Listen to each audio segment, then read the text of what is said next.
Freddie has always been an early riser.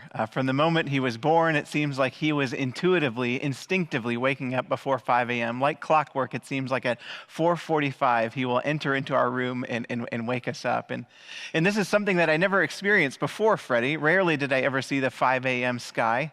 But since Freddie, this has become the norm. This has become a pattern or a habit. And I've been trying to break that pattern or habit. Over the course of his life, we've been trying to regulate his sleeping patterns or his sleeping habits, and we've solicited advice for how we can do that. We've tried to research and figure out ways to fix his sleeping patterns, and everything has come up empty. In one of our attempts to try to regulate when he wakes up, we got him a new alarm clock. We got him one of those sunrise alarm clocks that are intended to replicate the sunrise so you can control when it feels like morning is coming. I don't know if you've seen these clocks. We have an image of what they look like, but it's like you can be beckoned to wake up by the rising light in your room. These clocks are amazing. They didn't work at all.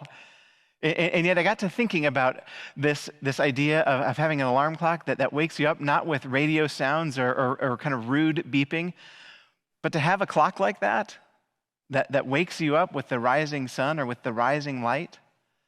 I began to think that that's exactly what happens to us spiritually on Christmas.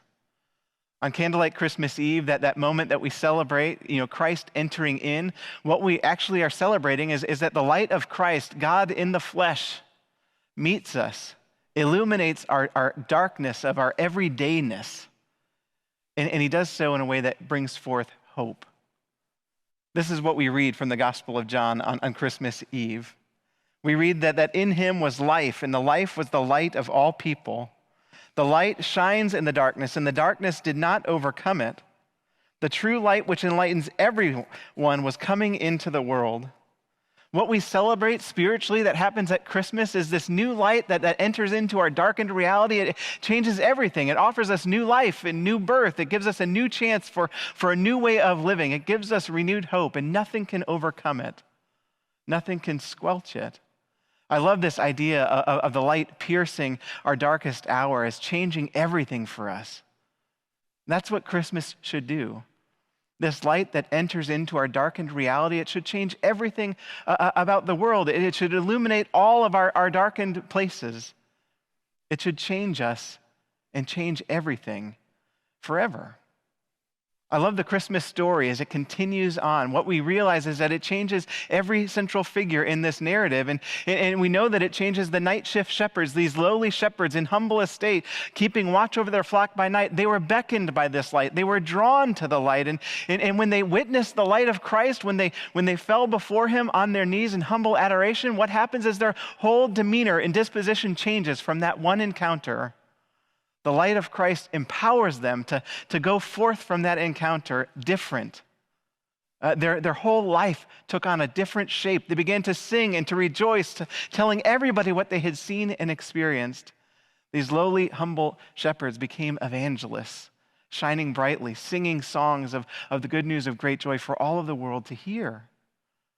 Another person who was changed was Simeon. When Simeon was beckoned by the light, longing for the light, he was drawn to have an encounter with the Christ child. And though he was in old age, advanced age, upon seeing Christ, the light of Christ, the Savior, the Messiah, Simeon's disposition changed.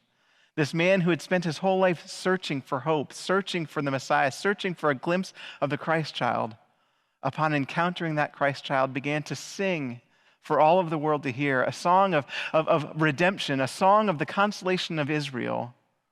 Simeon's life was transformed. He became different on account of meeting and experiencing the light that the darkness could not overcome. He began to sing.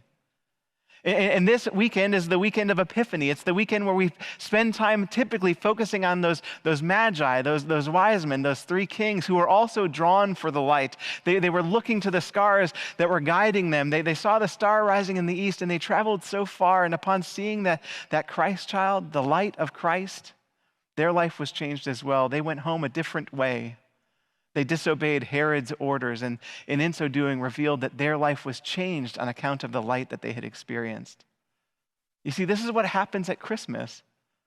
We are living in this darkened reality. We are journeying, and then in the middle of the journey, in the middle of the night, at our darkest hour, what we find is that the light of Christ pierces our darkness, and it illuminates our reality in a way that changes everything. This is what we know as Epiphany. It's a striking realization that Christmas changes everything. When we encounter the light of Christ at Christmas, our whole lives should change. Everything should become different. We should have a marked differential point of view. We should become people like Simeon, or like the shepherds, or like the Magi, markedly different on account of the light. I love that the prophet Isaiah, he speaks to the power of the epiphany light of Christ. And this is what Isaiah says about the transformative power of light. He says this, "Arise, shine, for your light has come, and the glory of the Lord has risen upon you. For darkness shall cover the earth, and a thick darkness the peoples, but the Lord will arise upon you, and his glory will appear over you. Then you shall see and be radiant, and your heart shall thrill and rejoice."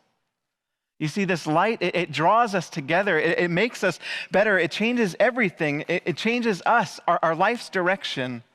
Arise, Isaiah says, shine, for your light has come. The glory of the Lord has risen upon you. Your heart shall thrill and rejoice. Watching this week's sermon, we'd love for you to join us again online or live in worship. To learn more about Church of the Resurrection, please visit core.org. Have a great week.